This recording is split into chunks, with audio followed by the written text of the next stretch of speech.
What food has made you wonder, how did our ancestors discover that this was edible? Not exactly a common food, but was watching an episode of one of those survival shows that were popular several years ago.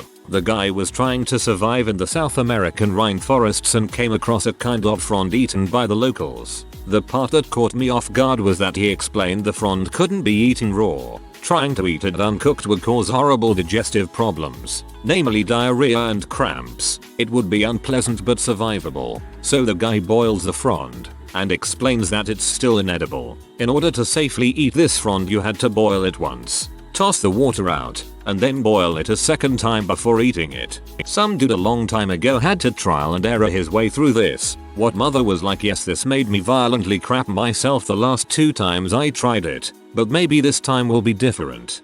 Same story on pokeweed in the southern US. Poisonous, and you have to cook it with multiple changes of water to make it edible. I have always wondered who the heck figured that one out. Pufferfish. Generally they are extremely poisonous to humans and will cause paralysis or death. However, you can eat it if properly handled. How many people had to die to figure out which parts could be consumed and how they needed to be prepared? You still occasionally see people getting sick from eating it at restaurants now. If I recall correctly, I think I once read chefs who use it in Japan must take a written examination regarding the proper food care when handling it before being able to serve it. Absolutely wild to think people take the risk to eat it.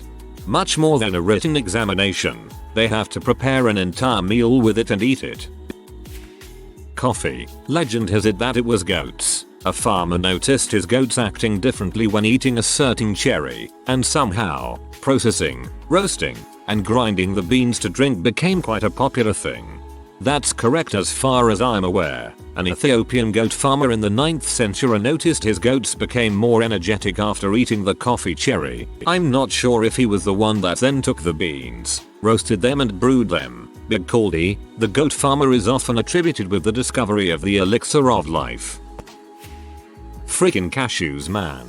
The process is so complicated. They grow on the underside of a fruit, like a single testicle with a lump of cancer on the end. Once you take the nut off, you have to fry it past 190 degrees Celsius to process the shells, because inside those shells is not only the cashew, but an extremely caustic acid that will burn you if not cooked out. Who the frick wanted to eat the cancer lump that bad?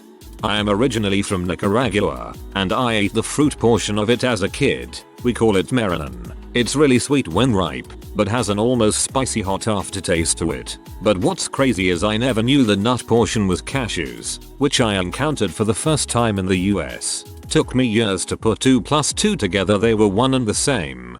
D. Cheese. So much had to go into that to even figure out how to make it. Starting with who learned to get the milk from the cow. France here, we master the art of EEEW, let's give it a shot, aka fetch lavage.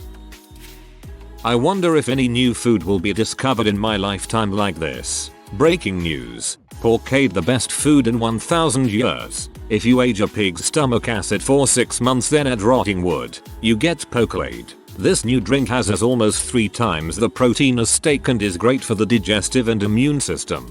Buy now in stores near you. Nestle furiously writes notes. A lot of dairy products. Sour cream. It's in the name. It's sour. Gone bad. But nope. Let's just give it a taste. Cottage cheese. I don't know where cottage comes from, but it's literally curdled. Let's just dig in and see what we got here. I'm sure most of this stuff was discovered during a famine. All byproducts of dairy farming and herding. Once you've decided you're going to drink milk, it all becomes a matter of storage, being hungry enough to eat what it turned into, mixed with a dash of desperation. I salute our ancestors every time I eat crab or lobster. If I saw some bug-looking creepy thing crawl out of the ocean, my first thought would not be bet it's full of tasty stuff. Considering lobster was the crap they caught accidentally and ended up feeding to prisoners because it was so cheap, to the point where there was a limit of how often you could give prisoners lobster. It only turned out once we paired them with French sauces that they were any good. Olives. Let's take this otherwise inedible fruit, let it sit in a watery, salty liquid for several months, and try them again. This really should be higher. Fresh olives taste like biting into a stick of aluminum, and they have to be smoked or cured for a long time to become edible. That takes serious patience to figure out. Month 5. I tried the olives I packed away at Christmas again today. Still taste like butt. Back they go into the barrel. Hopefully by late summer they might be okayish. Bread. The work involved in that with the gathering yeast and milling of flour, mixing and kneading, plus the rising and baking, etc. Seems that'd be a lot of room for error and a potential waste of food they likely didn't have allowances for. I'm glad they figured it out though, but the risk was great. Bread started off flatbreads and are pretty universal to all humans based on the grains available in their area. And then I bet a random yeast infection leavened bread for the first time. Honestly, almonds. In the wild, they are absolutely filled with cyanide. Like as in a few handfuls could do the trick. It took some very deliberate experimentation to see how many you could eat without dying. Then again for each generation of selectively bred trees, to make them what they are today. Like, how in the world were people so determined to eat a nut that isn't all that tasty that they'd be willing to go through all that? Almonds are true nuts. Fruits grow around them kinda like cherries. People eat the fruits, though not as much anymore. To get an almond that you eat you let the fruit around it overripe kinda like cashews. The trees also grow super fast, smell good and attract songbirds.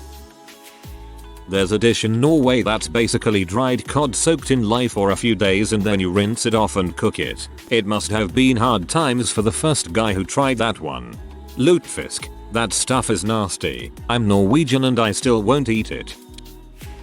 Artichoke. Sharp spines and bitter taste until it's cooked. They are delicious but there's so little payoff for so much work. Durian. It's like a spiky bowling ball hanging from a tree that smells like rotting meat and has the consistency of cottage cheese. Was also going to say this. To me it smelled like rotting onion and gasoline and it tasted pretty much the same.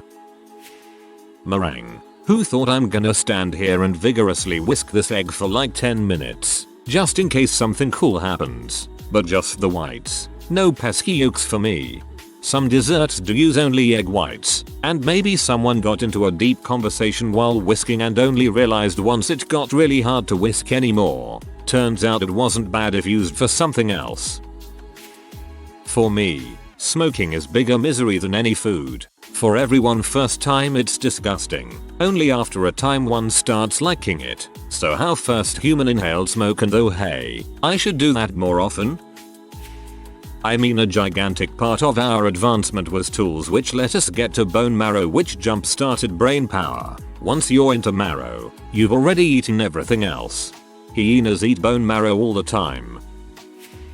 Black beans. Unless you soak and cook them properly, they are poisonous and will make you sick. How many failed experiments did that take? Back in ancient China they would use small amounts to test if you were poisoned. If they tasted good then you're poisoned, and vice versa. Caviar and foie gras. Let's get this fish out and give it a squeeze. What are these little things? Let me put it in my mouth to figure it out. The foie gras. The butthole must have been a sick sob. Let me get this goose. Nail it down. Shove a tub in its mouth. Force feed it. Then harvest its fatty liver and boom, we have foie gras. The foie gras wasn't quite that sudden. They ate the livers anyway, but livers from the fattest, most well-fed geese had the most flavor and best texture. It was a short leap from there to force feeding. There is a Brazilian dish called maniçoba that takes 7 days to get cooked. If you eat earlier, you can end up dying from poisoning. Rhubarb. Someone must have been really hungry. Also, mushrooms. I wonder how many ancestors died or tripped out before finding the innocuous, edible ones. Could you imagine you're hungry, you see a patch of mushrooms, you eat them then start tripping balls with no reference for what's happening? Rhubarb kills me. They must have been starving to eat that. Huitlacoche. That fungus that grows on the corn. I'm Mexican. I love Mexican food, who doesn't? Am I right? But as soon as I see that stuff that's where I draw my line. Fugu. The most poisonous fish in the world people eat. It takes a chef 11 years to train to prepare it. The amount of people who died eating it before the correct way to prepare it was found must have been hundreds. to answer the how for every single answer in this thread. Desperation. Someone was starving and had a choice to either eat that thing and maybe die, or not eat anything and definitely die.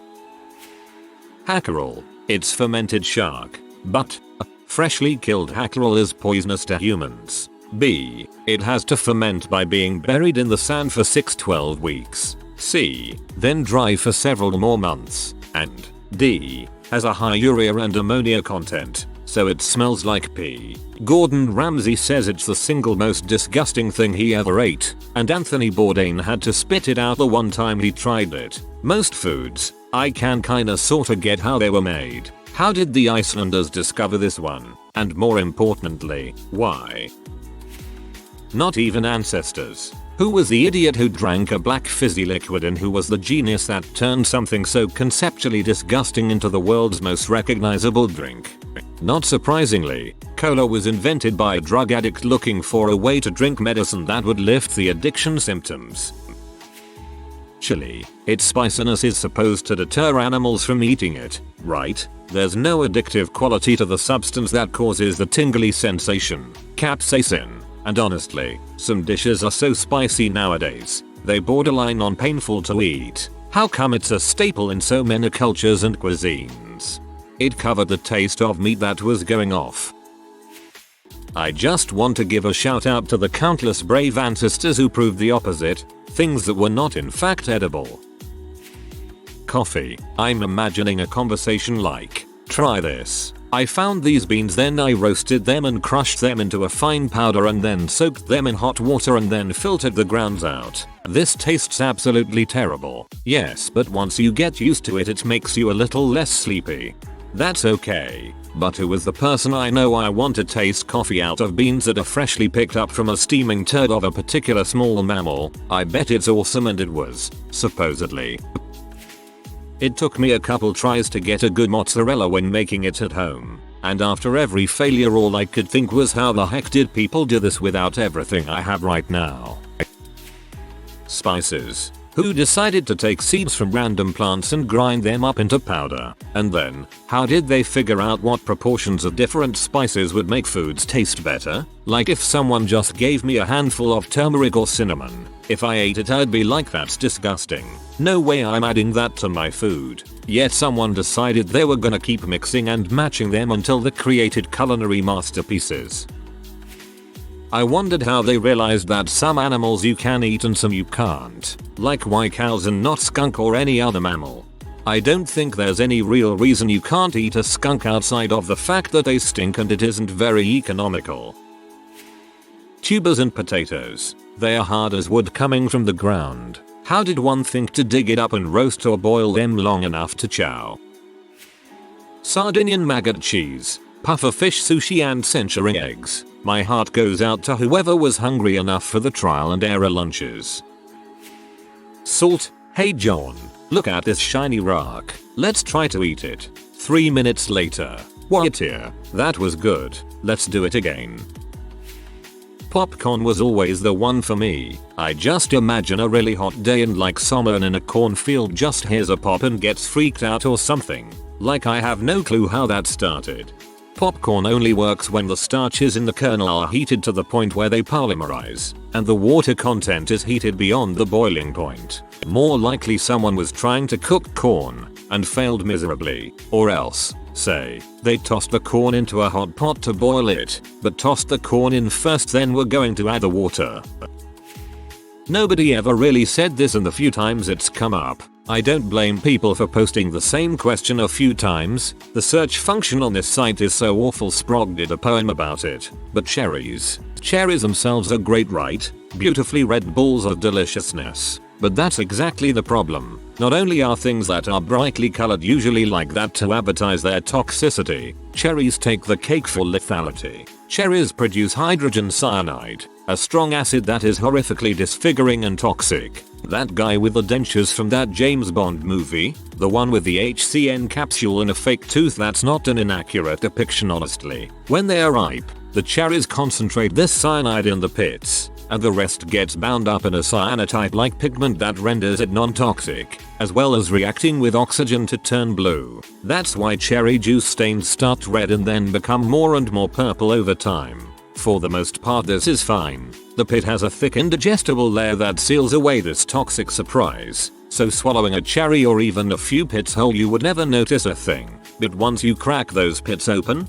good luck, you're fricked. Even one pit will make you very sick, as the acid carves a path of destruction through your GI tract, and the leftover cyanide begins to bind to oxygen-carrying hemoglobin in your blood, permanently destroying its ability to pick up oxygen. More than 3 or 4 and you'll have eaten enough to last you the rest of your life, as your cells shut down from lack of oxygen or the cyanide decouples critical energy producing steps in the mitochondria, making it run out of control without doing any meaningful work. Unripe cherries carry much less of this cyanide, but it's distributed through the whole fruit, and enough cherries to fill your stomach will kill you. Thankfully treating cyanide poisoning is very simple. Just pump someone full of cobalamin, which is a chemical precursor to vitamin B12 that cells can use to manufacture the vitamin with the available cyanide. There haven't been many deaths due to unintentional cyanide poisonings, even in professions that deal with it regularly, but a great many people would have died before someone figured out why that fruit was killing people and started to teach others what cherries were safe and what to avoid eating.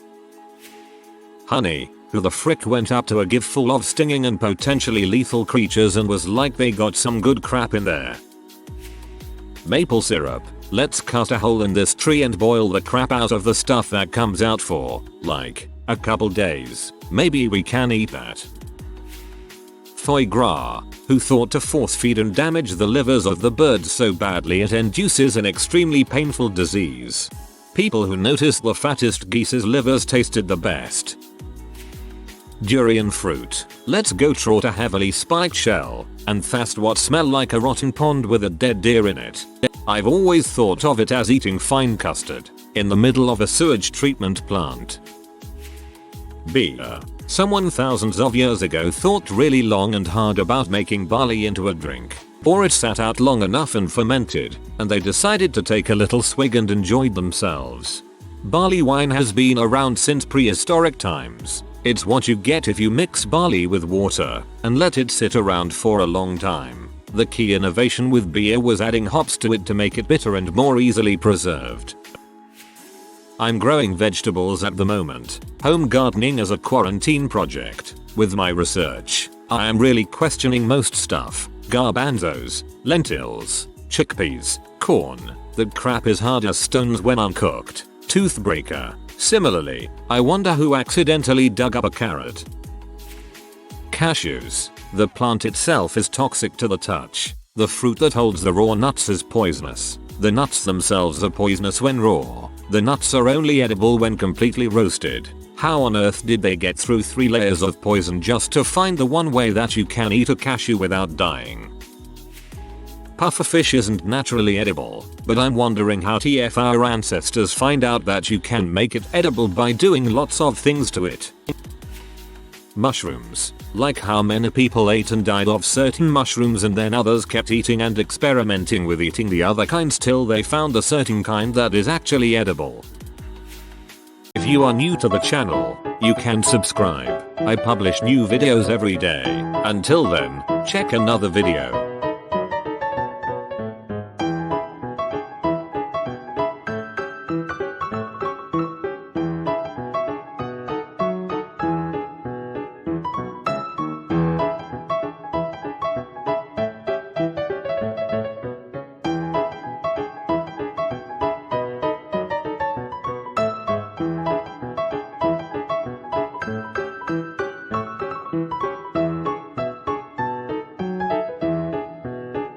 Bye for now.